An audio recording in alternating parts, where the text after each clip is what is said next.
Monsieur le Président, ou le rapporteur, ou le modérateur de la séance. Oui, en effet, je vais parler ici d'un sujet auprès de mes collègues anglophones, et je suppose que la traduction se fait assez bien jusqu'à présent, parce que je l'ai un peu suivi. En fait, on va parler d'un autre défi, normalement, auquel on est confronté dans la planification territoriale, qu'il soit de planification urbaine ou planification de l'espace d'une manière générale, c'est le défi climatique. Et ici, on va parler plus tard, principalement de la côte ou des villes côtières, sachant que le Maroc a un grand littoral long de plus de 3500 km qui s'étend aussi bien sur la Méditerranée et sur l'Atlantique, et beaucoup de ces agglomérations qui sont les plus importantes du point de vue habitation, puis également du point de vue importance économique, sont placées sur le littoral.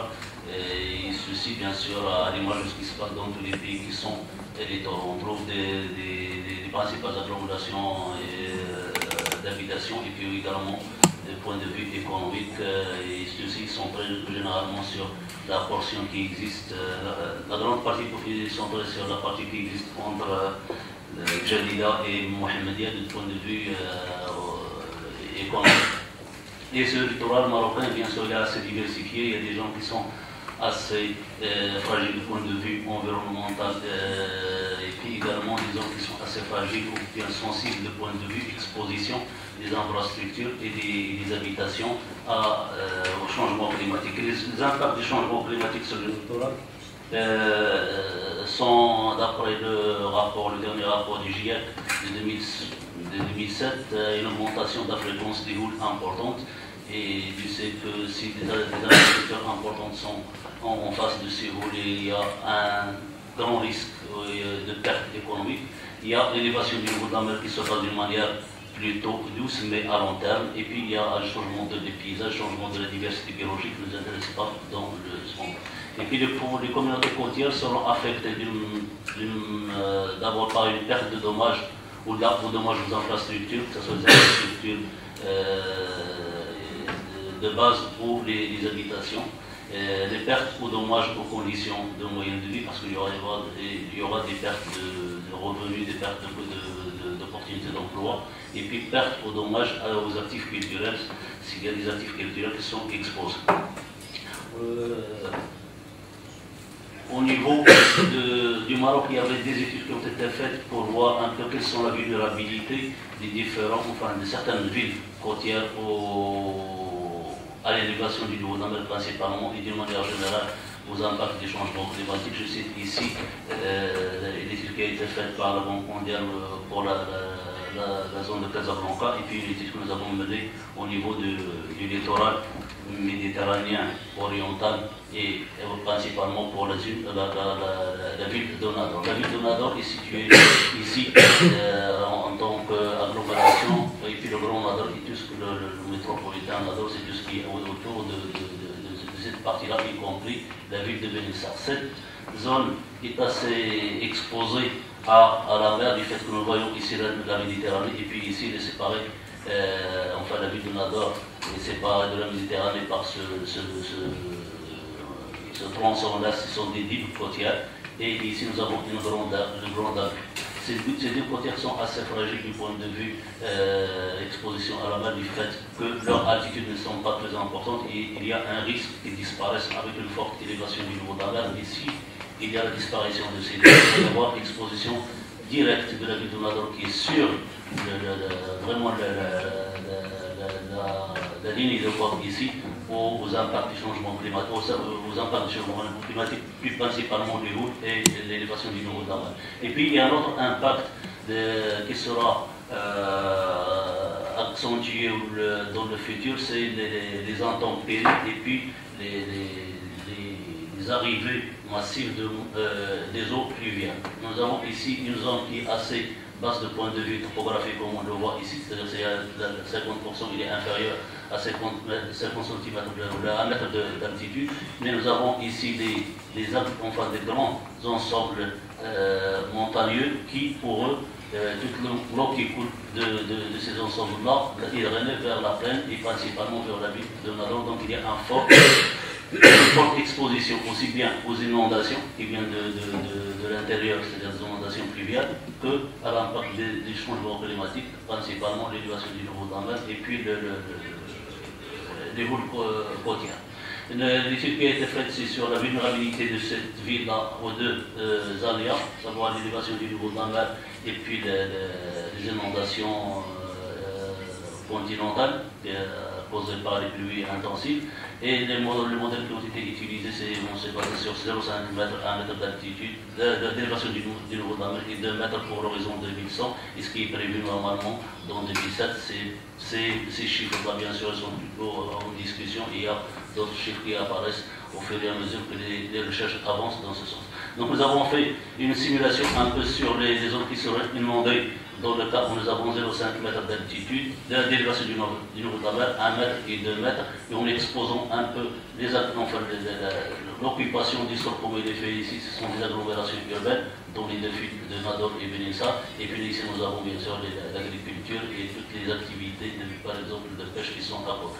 Donc on voit que pour un niveau d'élévation du niveau de la mer de 2 mètres, toutes ces zones-là ils seront inondées et la grande partie de ce cordon lunaire sera inondée. Il faut probablement une ouverture, par exemple ici, de ce cordon-là sur la mer. Ça veut dire qu'il va y avoir cette disparition de ceci. Et toute la ville, l'urbanisation sera confrontée directement à la mer au lieu qu'il y ait par exemple, séparation de la ville qui protège un peu les infrastructures. Donc le problème qui se pose, c'est comment planifier un peu l'espace dans le contexte des changements climatiques. Allons-nous nous mettre dans une perspective, par exemple à long terme, dans laquelle il va y avoir une nouvelle, par exemple, planification territoriale dans laquelle on prendra en considération, surtout au niveau littoral, cette élévation du niveau de la mer. Allons-nous faire le design, par exemple, des infrastructures d'assainissement, parce que dans le cas où nous avons des pluies importantes qui descendent, ça va entraîner, par exemple, des inondations du fait que les infrastructures existantes qui sont normalement conçues pour un certain débit ne seront plus adaptées pour le futur. Donc, ce qui a été simulé ici, c'est-à-dire dans le cas où nous avons, par exemple, à l'état actuel, un niveau, par exemple, de 1 mètre d'élévation du niveau de la mer, nous avons des unités qui sont affectées ici, par exemple, en hectares, en termes de hectares, 109 hectares dans la zone urbaine, 5 hectares dans la zone industrielle, et puis ici nous avons le port de Vilnius qui est également exposé, et 7 hectares seront tous inondés et perdus en termes économiques. Et puis nous avons le nombre de la population qui est affectée, qui sera affectée, on dit la population, le nombre de ménages en fonction des différents niveaux d'élévation du niveau de la mer. Lorsque nous avons 0,5 m d'élévation du niveau de la mer, il y aura à peu près 5 000 personnes à peu près qui seront exposées au risque. Et puis quand nous avons par exemple ici le niveau de 2 mètres, il y aura 35 000 de la population qui sera exposée. L'autre chose qui a été étudiée, comme j'ai dit que la ville de Nador et la ville de Benissa sont à l'aval de trois bassins hydrographiques, enfin de trois bassins versants, c'est celui de Boulogo, Ifro et ici de Kodana. Nous avons estimé on a évalué quelles sont les zones qui sont assez sensibles et qui seront inondées. Et cette carte ici montre un peu les zones qui sont